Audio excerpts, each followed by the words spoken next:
All right, everybody. Welcome to EC Auto Repair. I wanted to show you and talk to you a little bit about an alignment machine and what you can expect with an alignment on your car.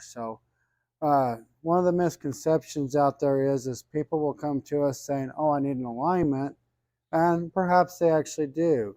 But then they'll follow up that statement with, "Because my car's got a vibration," or something along those lines. And honestly, more often than not, the first indication of an alignment is if a vehicle is pulling more to the left or more to the right.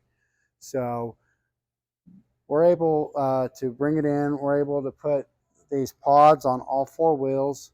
We can then hook it up to our machine. It'll then go up to our TV up on top and give us the actual readings of what the car is supposed to be, if it's in spec or out of spec.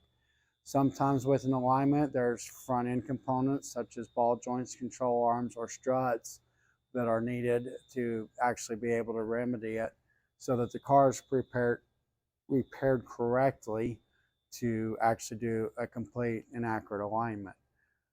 Whenever it's a vibration or the car is actually jumping up and down while you're driving down the road, it's usually an indication of either a strut problem or a broken belt inside a tire or a defective or a worn tire.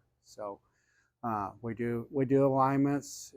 It's very important that those alignment checks be done about once a year, especially with all the potholes that are on major interstate systems, to be able to keep that vehicle traveling freely and straight down the road.